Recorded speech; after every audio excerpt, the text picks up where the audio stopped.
ಬೇಕಾದ್ರೂ ಹೋಗ್ಬೋದು, ಫ್ಯೂಚರ್ ಬೇಕಾದ್ರೂ ಹೋಗ್ಬೋದು. ಈಗ ನಾವು ಪ್ರೆಸೆಂಟ್ ಅಲ್ಲಿ ಇದೀರಿ, ಹಿಮ್ಮುಖವಾಗಿ ಸಾಗ್ಬೋದು, ಮುಮ್ಮುಖವಾಗಿ ಸಾಗ್ಬಹುದು. ಆ ಸಮಸ್ಯೆಗೆ ಪಾಸ್ಟ್ ಹೋಗೋದ್ರಿಂದ ಪರಿಹಾರ ಸಿಗುತ್ತೆ ಅಥವಾ ಫ್ಯೂಚರ್ ಹೋಗೋದ್ರಿಂದ ಪರಿಹಾರ ಸಿಗುತ್ತೆ ಅನ್ನೋದ್ರ ಮಾತ್ರ. ಪಾಸ್ಟ್ ಹೋಗ್ಲಿಲ್ಲ, ಫ್ಯೂಚರ್ ಹೋದ ಅವನು, ಅದು ಆ ಫ್ಯೂಚರ್ ಲೈಫ್ ಪ್ರೋಗ್ರೆಷನ್ ಥೆರಪಿ ಅಂತಾರೆ. ಅದು ಮಾಡ್ಬೇಕಾದ್ರೆ ನಿಧಾನವಾಗಿ ಅವ್ನು ವರ್ಷ ಕರ್ಕೊಂಡು 27 ಮೇ ತಿಂಗಳು 18ನೇ ತಾರೀಕು ಇವನಿಗೆ ಆಕ್ಸಿಡೆಂಟ್ ಆಗ್ಬಿಟ್ಟಿದೆ. ಅದೊಂಥರ ಬಸ್ ತರ ಇದೆ ಅಂತೆ. 27 ಬಸ್ ತರ ಇದೆ. ಆಫೀಸ್ ಮಾಡ್ತಾನೆ, 25ಕ್ಕೆ ಆಫೀಸ್ ಮಾಡಿದ್ರು. ಕಾರ್ ತಗೊಳ್ತಾನೆ ನೋಡಿ, 25 ಎಂಡಕ್ಕೆ ಕಾರ್ ತಗೊಂಡ.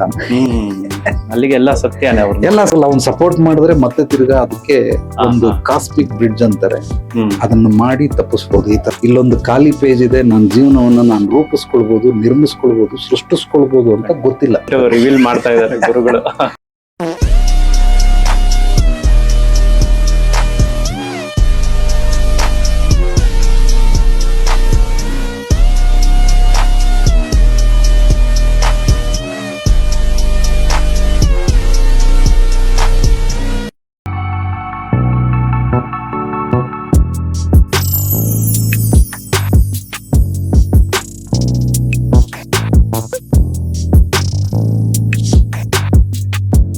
ಇನ್ನು ಗುರುಗಳ ಇನ್ನು ನೆಕ್ಸ್ಟ್ ಪ್ರಶ್ನೆ ಅಂದ್ರೆ, ಇದು ಒಂದು ಒಳ್ಳೆ ವಿಚಾರ ಅಂತ ಹೇಳ್ಬೋದು, ಒಳ್ಳೆ ಸಬ್ಜೆಕ್ಟ್ ಇದು. Time travel. ನಾವು ಹಾಲಿವುಡ್ ಮೂವೀಸ್ ನೋಡೇ ಇರ್ತೀವಿ, ಸುಮಾರು ಜನ ನೋಡಿರ್ತಾರೆ. ಟೈಮ್ ಟ್ರಾವೆಲ್ ಬಗ್ಗೆ ಬಹಳಷ್ಟು ಒಂದು ಪಿಕ್ಚರ್ಸ್ ನಾವು ನೋಡಿದೀವಿ. ಬಹಳ ಒಂದು ಇಂಟ್ರೆಸ್ಟಿಂಗ್ ಸಬ್ಜೆಕ್ಟ್. ಇದು ನಿಜವಾಗ್ಲೂ ಆಗುತ್ತಾ? ನಾವು ಫಿಲಮ್ ಅಲ್ಲಿ ನೋಡ್ತೀವಿ, ಆದ್ರೆ ಅದು ಖಂಡಿತ ನಡೆಯುತ್ತಾ ನಿಜ ಜೀವನದಲ್ಲಿ? ಟೈಮ್ ಟ್ರಾವೆಲ್ ಮಾಡಬಹುದಾ? ಸೊ ಅದು ನಿಮ್ಗೇನ ಪರ್ಸನಲ್ ನಿಮ್ಮ ಅನುಭವ ಇದೆಯಾ? ಸೊ ಪಾಸ್ಟ್, ಪ್ರೆಸೆಂಟ್, ಫ್ಯೂಚರ್ಗೆ ಹೋಗ್ಬೋದಾ ಟೈಮ್ ಟ್ರಾವೆಲ್? ಪಾಸ್ಟ್ ಬೇಕಾದ್ರೂ ಹೋಗ್ಬೋದು, ಫ್ಯೂಚರ್ ಬೇಕಾದ್ರೂ ಹೋಗ್ಬೋದು. ಈಗ ನಾವು ಪ್ರೆಸೆಂಟ್ ಅಲ್ಲಿ ಇದೀರಿ, ಹಿಮ್ಮುಖವಾಗಿ ಸಾಗ್ಬೋದು, ಮುಮ್ಮುಖವಾಗಿ ಸಾಗಬಹುದು.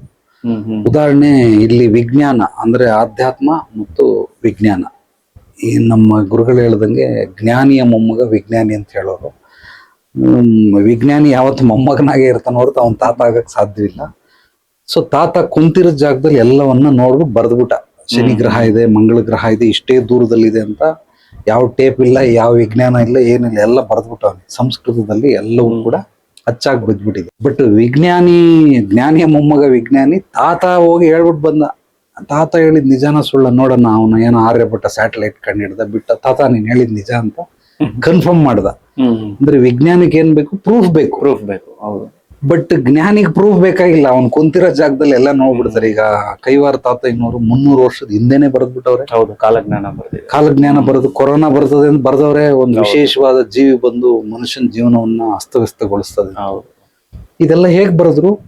ಸೊ ಇದೆಲ್ಲವೂ ಕೂಡ ಖಂಡಿತವಾಗ್ಲೂ ಸಾಧ್ಯವಿದೆ. ಅಂದ್ರೆ ಭವಿಷ್ಯ ನೋಡಿದ್ಮೇಲೆ ಅವ್ರು ಬರೆಯೋದಕ್ಕೆ ಸಾಧ್ಯ.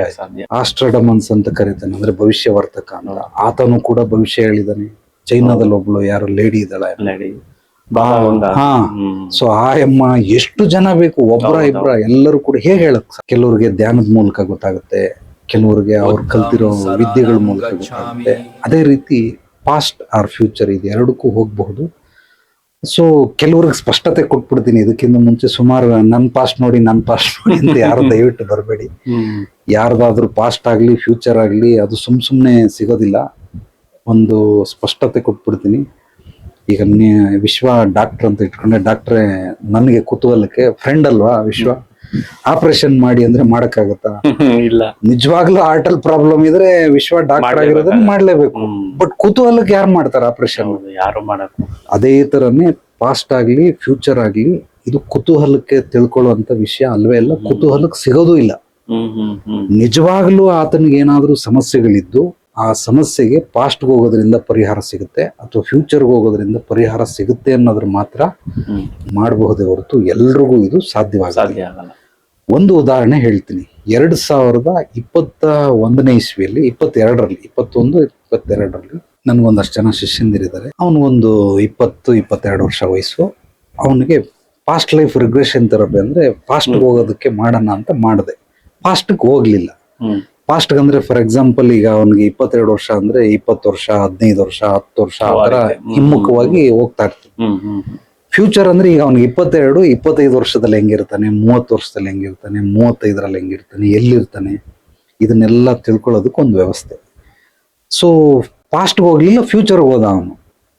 ಅದು ಆ ಫ್ಯೂಚರ್ ಲೈಫ್ ಪ್ರೋಗ್ರೆಷನ್ ಥೆರಪಿ ಅಂತಾರೆ. ಅದು ಮಾಡ್ಬೇಕಾದ್ರೆ ನಿಧಾನವಾಗಿ ಅವ್ನು ವರ್ಷ ವರ್ಷ ವರ್ಷ ಕರ್ಕೊಂಡು ಹೋಗ್. ಪಾಸ್ಟ್ ಲೈಫ್ ಹೋಗ್ಬೇಕಾದ್ರೆ 5 ಜಂಪ್ ಆಗ್ಬೋದು, ಬಟ್ ಫ್ಯೂಚರ್ಗೆ ಹಂಗಾಗಲ್ಲ, ಒಂದೊಂದೇ ಜಂಪ್ ಆಗ್ಬೇಕು. ಈಗ 2022 ಮಾಡಿದ್ದು 23 ಎಲ್ಲಿದ್ಯಾ, 24 ಎಲ್ಲಿದ್ಯಾ, ಹೇಳ್ತಾನೆ, ಎಲ್ಲವನ್ನೂ ಹೇಳ್ತಾನೆ, ಹಿಂಗಿದ್ದಾನೆ ಅಂತ. ಈಗ 27ನೇ ಇಸ್ವಿಲಿ ಅವನಿಗೆ ಎಲ್ಲಿದ್ಯಾ ಅಂದ್ರೆ ಒಂದ್ ಮರದ ಕೆಳಗಡೆ ಹಿಂಗ್ ಕುತ್ಕೊಂಡಿದೀನಿ ಅಂತ.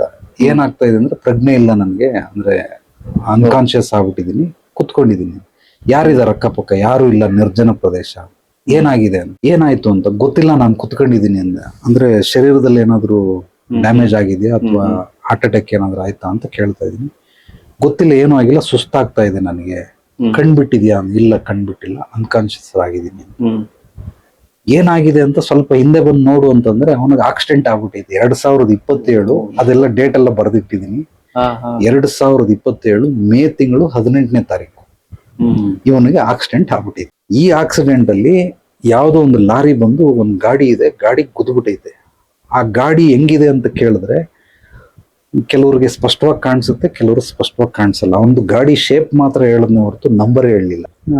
ಏನೋ ನಂಬರ್ ನನಗೆ ಗೊತ್ತಾಗ್ತಾ ಇಲ್ಲ ಅಂತ, ಕೆಲವ್ರು ಗೊತ್ತಾಗೋದಿಲ್ಲ, ಬಟ್ ಗಾಡಿ ಶೇಪ್ ಹೇಳ್ದ. ಅದೊಂಥರ ವಿಚಿತ್ರವಾಗಿ ಬೈಕ್ ಇದ್ದಂಗಿದೆ, ಅದ್ರ ಬೈಕ್ ಅಲ್ಲ, ಅದು ಮೊಬೈಲ್. ಅದು ಅಂದ್ರೆ ಈ ಡಿಯೋ ಇದೆಯಲ್ಲ, ಆ ತರ ಸ್ವಲ್ಪ ಮಾಡರ್ನ್ ಆಗಿದೆ, ಲೈಟ್ ಗಳೆಲ್ಲ ಬೇರೆ ಬೇರೆ ತರ ಇದೆ, ಈ ತರ ಇದೆ ಅಂತ ಹೇಳ್ದ. ಈಗ ನೀನ್ ಬದುಕಿದ್ಯಾ ಅಂದ್ರೆ ನೀನ್ ಕೆಲವೇ ಕ್ಷಣಗಳು ಸಾಹಿತ್ಯ ಬದುಕ್ತೀಯಾ ಅಂತ. ಇಲ್ಲ, ನನ್ಗೆ ಸಾಯೋ ತರ ಏನಾಗಿಲ್ಲ, ಸ್ವಲ್ಪ ಅನ್ಕಾನ್ಶಿಯಸ್ ಆಗಿದೆ, ಆಮೇಲೆ ಎದ್ದೇಳ್ತೀನಿ ಅಂತ. ಎಷ್ಟು ಗಂಟೆಗೆ ಎದ್ದೇಳ್ತೀಯ ನೀನು? ಈಗ ಇವನೇ ಮಾತಾಡ್ತಾ ಇರೋದ್ರಿಂದ ನೀವು ನೋಡ್ಕೊಳ್ಬಹುದು, ಎಲ್ಲವೂ ಕೂಡ ನೋಡ್ತದೆ. ಆಮೇಲೆ ಒಂದ್ ಅರ್ಧ ಮುಕ್ಕಾಲು ಗಂಟೆ ಆದ್ಮೇಲೆ ಯಾರೋ ಬರ್ತಾರೆ, ನನ್ನ ಕರ್ಕೊಂಡು ಹೋಗ್ತಾರೆ ಅಂತ ನಾನು ಹಂಗೆ ವೆಯ್ಟ್ ಮಾಡ್ಕೊಂಡಿದ್ದೀನಿ, ಮಾತಾಡಿಸ್ಕೊಂಡು. ಯಾರೋ ಬಂದ್ರು, ಇವನು ಯಾರೋ ಬಿದ್ದೋಗ್ಬಿಟ್ಟು ನೋಡಿ ಅಂತ ಎದ್ರು, ಮುಖಕ್ಕೆ ನೀರು ಹಾಕಿದ್ರು, ಬಟ್ ಎದ್ದೇಳಿಲ್ಲ. ಆಸ್ಪತ್ರೆಗೆ ಕರ್ಕೊಂಡು ಹೋದ್ರು. ಈಗ ನಮ್ಗೆ ಹೆಂಗೆ ಆಂಬ್ಯುಲೆನ್ಸ್ ಇದೆ ಆ ತರ ಆಂಬ್ಯುಲೆನ್ಸು ಅದೇನೋ ಮಾರುತಿ ವ್ಯಾನು, ಈಕೋ, ಆ ತರದಲ್ಲ. ಆವಾಗ ಹಂಗಿಲ್ಲ ಅಂತೆ, ಅದೊಂಥರ ಬಸ್ ತರ ಇದೆ ಅಂತೆ. 27 ಬಸ್ ತರ ಇದೆ, ಫುಲ್ ಫ್ಲಾಟ್ ಇದೆ, 2-3 ಜನ ಒಂದೇ ಸಲ ಕರ್ಕೊಂಡು ಹೋಗ್ಬೋದು, ಆ ತರ ಇದೆ ಅಂತ ಅಂದ್ಬಿಟ್ಟು ಹೇಳ್ದ. ಅದ್ರೊಳಗಡೆ ಕರ್ಕೊಂಡು ಹೋದ್ರು, ಇದೆಲ್ಲ ಆಕ್ಸಿಜನ್ ಎಲ್ಲ ಹಾಕಿದ್ರು. ಆಸ್ಪತ್ರೆ ಹೆಂಗಿದೆ ಅಂತಂದ್ರೆ ಯಾವ್ದೋ PVR ಥಿಯೇಟರ್ ಮಾಲ್ಗೆ ಹೋಗ್ತಿರಲ್ಲ, ಆ ತರ ಇದೆ ಅಂತ ಎಲ್ಲ ಹೇಳ್ದ. ಹೇಳ್ಬಿಟ್ಟು ಹಿಂಗಾಗಿದೆ ಅಂತ. ಈಗ ಅವನ್ ಮಧ್ಯದಲ್ಲಿ 22ರಿಂದ 27ವರೆಗೂ ಹೆಂಗ್ ಜರ್ನಿ ಮಾಡಿಸ್ತಾ ಅದೆಲ್ಲವೂ ಕೂಡ ಸತ್ಯವಾಗಿ. ಸತ್ಯ. ಈಗ 26ವರೆಗೂ ಅವನ್ ಅಬ್ಸರ್ವ್ ಮಾಡ್ತಾನೆ ಇದೀನಿ, ಎಲ್ಲಿದ್ದಾನೆ, ಏನ್ ಮಾಡ್ತಾವನೆ, ಹೆಂಗೆ ಏನು ಅಂತ. ಮಧ್ಯದಲ್ಲಿ ಸ್ವಲ್ಪ ಏನೋ ಕ್ಲಾಶ್ ಆಗಿ ನನ್ ಜೊತೆ ಮಾತಾಡೋದ್ ಬಿಟ್ಬಿಟ್ಟ, ಬಟ್ ಬೇರೆಯವ್ರ ಮೂಲಕ ತಿಳ್ಕೊಳ್ತಾ ಇದ್ದೀನಿ. ಏನೋ ಅವ್ನ್ ಶಾಪ್ ಮಾಡ್ತಾನೇನೋ ನೋಡಿ. 25ನೇ ವರ್ಷದಲ್ಲಿ ಅವ್ನು ಖಂಡಿತವಾಗ್ಲು ಆಫೀಸ್ ಮಾಡ್ತಾನೆ. 25ಕ್ಕೆ ಆಫೀಸ್ ಮಾಡಿದ್ರು. ಕಾರ್ ತಗೊಳ್ತಾನೆ ನೋಡಿ, 25 ಎಂಡಕ್ಕೆ ಕಾರ್ ತಗೊಂಡ. ಅಲ್ಲಿಗೆ ಎಲ್ಲ ಸತ್ಯನೇ, ಎಲ್ಲ ಸತ್ಯನೇ. ಈಗ ಆಕ್ಸಿಡೆಂಟ್ ಆಗೋದು ಸತ್ಯನೇ.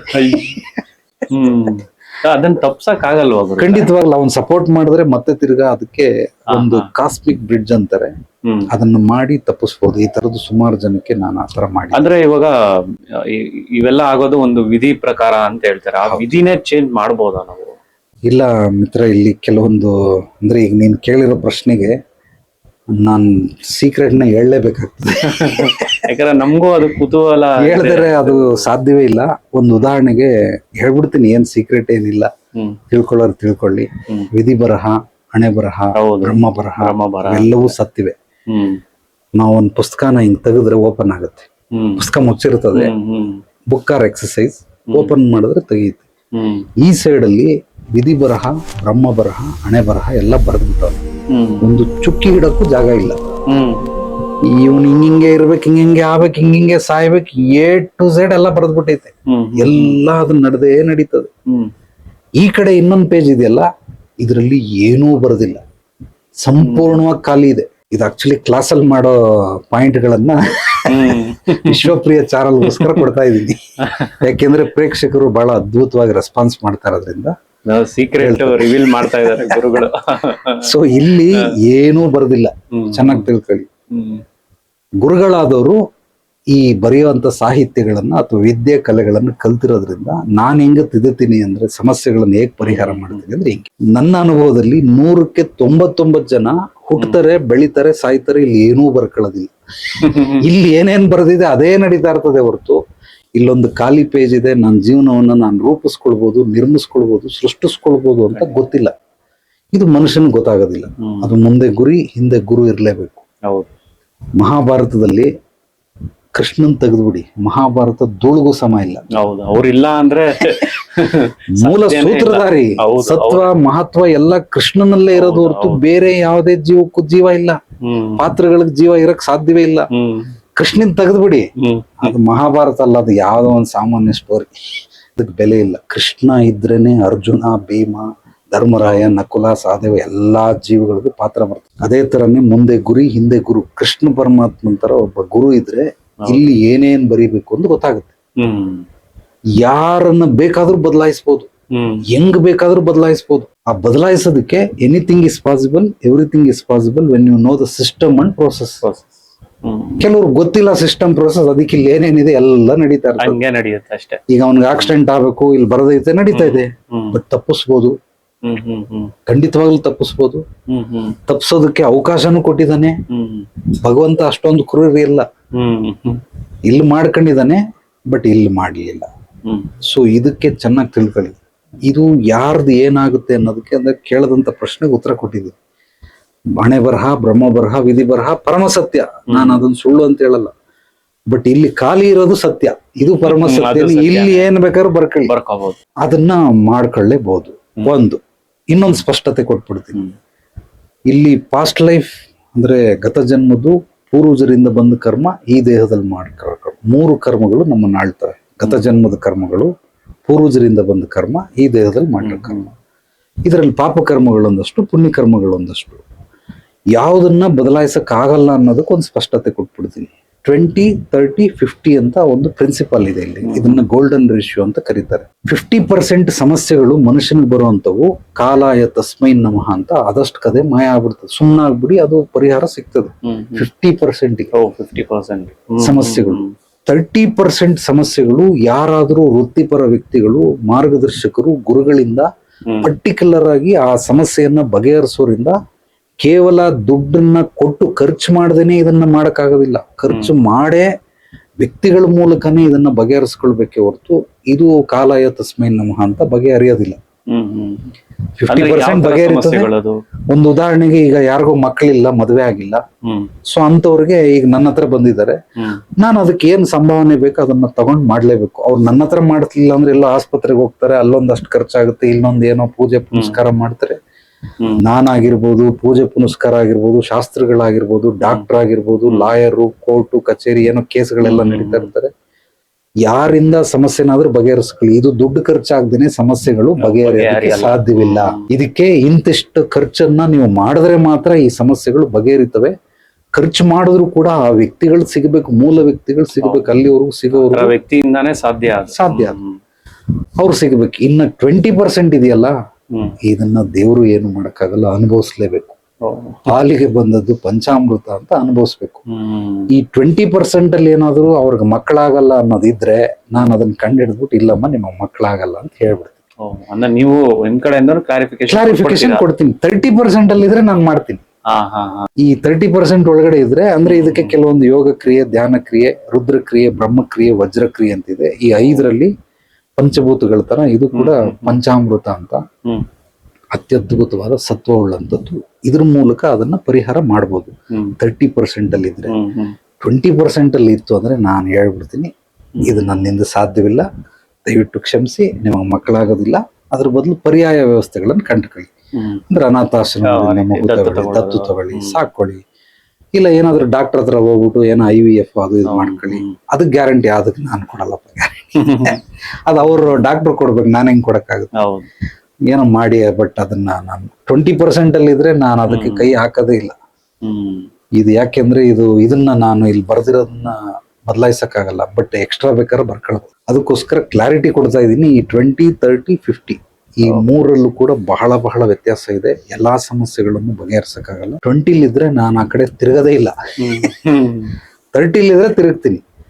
ಇಲ್ಲ ಕಾಲಾಯ ತಸ್ಮೈ ನಮಃ ಅಂತ ಅದು ಹೇಳ್ತೀನಿ. ನೀವೇನು ಮಾಡಿಸ್ಬಿಡಿ, ಸುಮ್ಮನೆ ಇದ್ಬಿಡಿ, ವಾಸಿ ಆಗುತ್ತೆ ಅಂತ ಹೇಳ್ತೀನಿ. ನಾನು ಯಾವುದೇ ರೀತಿ ಅವ್ರಿಗೆ ಯಂತ್ರ ಮಂತ್ರ ಏನು ಕೊಡಲ್ಲ. ನೀವು ಸುಮ್ಮನೆ ಇದ್ಬಿಡಪ್ಪ, ಒಂದ್ 2-3 ತಿಂಗಳು ಸುಮ್ಮನಿರೆ ಎಲ್ಲ ಆಗುತ್ತೆ ಅಂತ. ಯಾಕೆಂದ್ರೆ ಅದು ಅಲ್ಲಿದೆ 50 ಇದೆ, ಆಗೋಗ್ಬಿಡುತ್ತೆ. ಸ್ವಲ್ಪ ಕಾಯಿ, ವೆಯ್ಟ್ ಮಾಡು. ವೇಟ್ ಮಾಡ್ಬೇಕಷ್ಟೇ. ವೆಯ್ಟ್ ಮಾಡಿದ್ರೆ ಖಂಡಿತವಾಗಿ ಎಷ್ಟು ದಿವಸ ವೆಯ್ಟ್ ಮಾಡ್ಬೇಕು, 3 ತಿಂಗಳು ವೆಯ್ಟ್ ಮಾಡಿ. ಸುಮ್ಮನೆ ಯಾಕೆ ಖರ್ಚು ಮಾಡ್ತೀಯ? ಅದು ಫ್ರೀ ಪುಕ್ಸಟ್ಟೆ ಆಗೋದ್ರಲ್ಲಿ ಯಾಕೆ ಮಾಡ್ಬೇಕು? ಅದಕ್ಕೊಂದು ಈ 3ಕ್ಕೂ ಒಂದು ಕ್ಲಾರಿಟಿ ಕೊಟ್ಬಿಡುತ್ತೆ. ಈಗ ನಿಮ್ಮ ಮನೆ ಡೋರು ಎಲ್ಲೋ ಹೋಗಿರ್ತೀರ, ಬಂದ್ರಿ ಕೀ ಕಳೆದೋಗ್ಬಿಟ್ಟೈತೆ, ಹುಡುಕಿ ಎಲ್ಲೋ ಯಾರ್ದೋ ಮನೆಗೆ ಹೋಗಿರ್ತೀರಾ ಅಥವಾ ಹೋಟ್ಲಿಗೆ ಹೋಗಿರ್ತೀರ, ಎಲ್ಲೋ ಬಿಟ್ಟಿರ್ತೀರ, ಕಾರಲ್ಲೋ ಗಾಡಿಲಿ ಎಲ್ಲ ಇರ್ತೀರ, ಹುಡುಕಿ ಸಿಗ್ತದೆ. ಸಿಕ್ಬಿಡ್ತಾ ಸಂತೋಷ. ಅಕಸ್ಮಾತ್ ಸಿಕ್ಲಿಲ್ಲ ಅಂತ ಇಟ್ಕೊಳ್ಳಿ, ಪ್ಲಾನ್ ಎ ಸತ್ತೋಯ್ತು. ನೆಕ್ಸ್ಟ್ ಪ್ಲಾನ್ ಬಿ ಯಾರನ್ನಾದ್ರೂ ಮೆಕ್ಯಾನಿಕ್ ಕರ್ಕಂಬ, ಅದು ಬೀಗ ರಿಪೇರಿ ಅವನನ್ನ ಕರ್ಕೊಂಬಂದ್ ತೆಗಿಸ್ಬೇಕು. ನಿಮ್ಮ ಅದೃಷ್ಟಕ್ಕೆ ಪ್ಲಾನ್ ಬಿನೂ ಇಲ್ಲ, ಅವನೆಲ್ಲ ಊರ್ ಬಿಟ್ಟು ಓಡಾಡ್ಬಿಟ್ಟವನೆ, ಬಾಕ್ಲ್ ಹಾಕ್ಬಿಟ್ಟವನೆ, ನಂಬರ್ ಕಾಲ್ ಮಾಡೋದು ಸಿಗ್ತಾ ಇದೆ. ಈಗ ಪ್ಲಾನ್ ಬಿನೂ ಸತ್ತೋಯ್ತು, ಪ್ಲಾನ್ ಸಿ ಒಂದೇ ಕಲ್ ತಗೊಂಡ್ ಡೋರ್ ಹೊಡೆದಾಗ. ಪ್ಲಾನ್ ಎ ಏನಾದ್ರು ಸಕ್ಸಸ್ ಕೀ ಸಿಕ್ಕಿದ್ರೆ ಉಚಿತ. ಪ್ಲಾನ್ ಬಿ ಬಂದ್ರೆ ಬಂದ್ರೆ 4-5 ಸಾವಿರ ಚಾರ್ಜ್ ಮಾಡ್ತಾನೆ, ಕೊಡ್ಲೇಬೇಕು, ಡಿಮ್ಯಾಂಡ್ ಮಾಡ್ತಾನೆ. ಪ್ಲಾನ್ ಬಿ ಸತ್ತೋಯ್ತು, ಪ್ಲಾನ್ ಸಿ ಇರೋದು ಈಗ ಒಂದೇ ದಾರಿ, ಡೋರ್ ಹೊಡೆದಾಕ್ಬೇಕು. ಡೋರ್ ಹೊಡೆದಾಕಿದ್ರೆ 10-20 ಸಾವಿರ ಖರ್ಚು. ನಿಸರ್ಗದಲ್ಲಿ ಎಲ್ಲಾ ಸಮಸ್ಯೆಗಳಿಗೂ ಈ 3 ರೀತಿ ಪರಿಹಾರಗಳು ಇರ್ತವೆ. ಒಂದು ಉಚಿತವಾಗಿ ಆಗುತ್ತೆ, ಒಂದು ಕಡಿಮೆ ಬೆಲೆಯಲ್ಲಾಗುತ್ತೆ, ಇನ್ನೊಂದು ಹೆಚ್ಚಿನ ದುಬಾರಿ ಬೆಲೆಯಲ್ಲಾಗುತ್ತೆ. ದುಬಾರಿ ಅಂದ್ರೆ ದುಬಾರಿ ಅಲ್ಲ, ಹೊಡೆದಾಕ್ಲೇಬೇಕು, ಬೇರೆ ದಾರಿ ಇಲ್ಲ. ದಾರಿ ಇಲ್ದಾಗ ಮಾಡ್ಲೇಬೇಕಾಗತ್ತೆ, ಮಾಡ್ಲೇಬೇಕೀಗ, ಬೇರೆ ಇನ್ನೇನು ಮಾಡಕ್ ಆಗೋದಿಲ್ಲ. ಈಗ ಅವನಿಗೆ ಟ್ರಾಕ್ಟರ್ ಮೇಲೆ ಏನೋ ಒಂದು ಅಭಿಮಾನ, ಅವನಿಗೆ ಮಕ್ಳಿಲ್ಲ ಅನ್ನಲ್ಲ, ಇಲ್ಲ ಮಾರಲ್ಲ ಅಂತ. ನೀನ್ ಮಾರದೆ ಹೋದ್ರೆ ಮಕ್ಳಾಗಲ್ಲ ನಿನ್ಗೆ, ಮಾರ್ಲೇಬೇಕು. ಅದು ಏನೇ ಪ್ರೀತಿ ಇದ್ರು ನೀನು, ನಾನ್ ಮಾರಲ್ಲ ಗುರುಜಿ, ಬಟ್ ಓಡಿಸಲ್ಲ, ಸುಮ್ಮನೆ ಇಟ್ಕೋತೀನಿ, ಇದಿದ್ರು ನಿನಗೆ ಮಕ್ಳಾಗಲ್ಲ. ಕೊಟ್ಬಿಡಿದನ್ನ ಮಾರ್ಬಿಡು, ಈ ಊರಿಗೆ ಮಾರ್ಬೇಡ, ತಗೊಂಬಂದ್ ಎಲ್ಲಾದ್ರು ಮಂಗಳೂರ್ಗೋ ಎಲ್ಲಾದ್ರೂ ಕೊಟ್ಬಿಡು, ಪರವಾಗಿಲ್ಲ ಅಂತ. ಅಂದ್ರೆ ಕೆಲವೊಂದನ್ನ ನಾವು ಬಿಟ್ಟಾಗ ಮಾತ್ರನೇ ಪರಿಹಾರ ಸಿಗುತ್ತೆ ಹೊರತು ಇಲ್ಲ ಅಂದ್ರೆ ಸಿಗೋದಿಲ್ಲ. ಅದಕ್ಕೆ ಈ 3 ರೀತಿ, ಬೇರೆ ಬೇರೆ ರೀತಿ ನಿಸರ್ಗನೇ ಇದಕ್ಕೆ ಹೇಳ್ಬಿಟ್ಟೈತೆ, ಪ್ಲಾನ್ ಎ ಬಿ ಸಿ ಅಂತ. ಪ್ಲಾನ್ ಎ ಹುಡುಕು, ಸಿಗ್ತದೆ, ವರ್ಷ ಆಗ್ಬೋದು, 10 ವರ್ಷ ಆಗ್ಬೋದು, 20 ವರ್ಷ, ಕೀ ಸಿಗ್ತದೆ, ಸಿಗೋದ್ ಗ್ಯಾರಂಟಿ. ಬಟ್ ಹುಡ್ಕೊಂಡು ಹೋಗು. ಅಷ್ಟೊಂದು ಪೇಷನ್ಸ್ ಇಲ್ಲ ಅಂದ್ರೆ ಮೆಕ್ಯಾನಿಕ್ ಕರ್ಕೊಂಬ. ಇಲ್ಲ ಅವನು ಸಿಕ್ಲಿಲ್ಲ, ನಾನು ಏನು ಮಾಡಕ್ ಆಗಲ್ಲ, ಹಂಗೆ ಕೆಲವ್ರು ಸಿಗ್ತಾರೆ, ಮೆಕ್ಯಾನಿಕ್ ಬರ್ತಾರೆ, ಈಸ್ಕೊಳ್ತಾರೆ, ಏನೋ ಬಾರ್ಗಿನ್ ಮಾಡಿ 1,000-2,000ಕ್ಕೆ ಮಾಡಿ ಕೊಟ್ಬಿಡ್ತಾರೆ. ಒಂದು ಡೂಪ್ಲಿಕೇಟ್ ಬೀಗ ಮಾಡಿ ಕೊಟ್ಬಿಡ್ತಾನೆ, ತಕ್ಕೊಡ್ತಾನೆ. ಸದ್ಯಕ್ಕೆ ಸಿಕ್ಲಿಲ್ಲ ಅನ್ನೋ ಪಕ್ಷದಲ್ಲಿ ಅಂತಿಮ ಘಟ್ಟ ಡೋರ್ ಹೊಡೆದಾಕ್ತೇನೆ, ಬೇರೆ ಯಾವುದು ಇಲ್ವೇ ಇಲ್ಲ. ಇದಿಷ್ಟು ಅವ್ರು ಕೊಡೋದಕ್ಕೆ ಕ್ಲಾರಿಟಿ. ಅಂದ್ರೆ ಪಾಸ್ಟ್, ಪ್ರೆಸೆಂಟ್, ಫ್ಯೂಚರ್ ಅಂತ ಹೇಳಿದ್ನಲ್ಲ. ಫ್ಯೂಚರಲ್ಲಿ ಯಾರು ಹೋಗ್ಬಹುದು ಅಂದ್ರೆ, ಯಾರು ಬೇಕಾದ್ರೂ ಹೋಗ್ಬಹುದು, ಖಂಡಿತವಾಗ್ಲೂ ಹೋಗ್ಬಹುದು. ಬಟ್ ವೈಜ್ಞಾನಿಕವಾಗಿ ಇದು ಸಾಧ್ಯವಿಲ್ಲ. ಯಾವುದೇ ಮುಂದೆ ಮಿಷನರಿ ಕಂಡಿಡಿದ್ರು ಕೂಡ ಪಾಸ್ಟ್ಗೆ ಫ್ಯೂಚರ್ಗೆ ಹೋಗಕ್ ಸಾಧ್ಯವಿಲ್ಲ. ಬಟ್ ಇದನ್ನ ಆಧ್ಯಾತ್ಮಿಕದಲ್ಲಿ ಹೋಗ್ಬೋದು. ಅಂದ್ರೆ ಮನಸ್ಸಿಗೆ ಯಾವುದೇ ರೀತಿ ಬೌಂಡ್ರಿಗಳಿಲ್ಲ. ದೇಹಕ್ಕಿದೆ, ನಮ್ಮ ಕಾನೂನಿಗಿದೆ, ನಮ್ಮ ನಾಡಿಗಿದೆ, ದೇಶಕ್ಕಿದೆ ಬೌಂಡ್ರಿ, ಬಟ್ ಮನ್ಸಿಗಿಲ್ಲ. ಆದ್ರಿಂದ ಪಾಸ್ಟ್ ಬೇಕಾದ್ರೂ ಹೋಗ್ಬೋದು, ಫ್ಯೂಚರ್ ಬೇಕಾದ್ರೂ ಹೋಗ್ಬೋದು. ಅಂದ್ರೆ ನಾವು ಕೆಲವೊಂದು ನ್ಯೂಸ್ ಪೇಪರ್ ಮೀಡಿಯಾದಲ್ಲಿ ನಾವು ನೋಡಿದಾಗ ಕೆಲವೊಂದು ಆರ್ಟಿಕಲ್ಸ್ ನಾನು ಓದಿದೀನಿ. ಅಂದ್ರೆ ರಿಯಲ್ ಆಗಿ ಪಾಸ್ಟ್ ಇಂದ ಬಂದು ಒಬ್ಬ ವ್ಯಕ್ತಿ ಫ್ಯೂಚರ್ ಹೇಳ್ಬಿಟ್ಟು ಹೋದ್ರು ಅಂತ ಒಂದು ಇಂಗ್ಲಿಷ್ ಪತ್ರಿಕೆಯಲ್ಲಿ ನೋಡಿದೀನಿ. ಇದೆಲ್ಲ ಅಂದ್ರೆ ನಿಜಾನ? ಖಂಡಿತವಾಗ್ಲೂ ನಿಜ ಆಗತ್ತ? ಪಾಸ್ಟ್ ಇಂದ ವ್ಯಕ್ತಿಗಳು ಬಂದು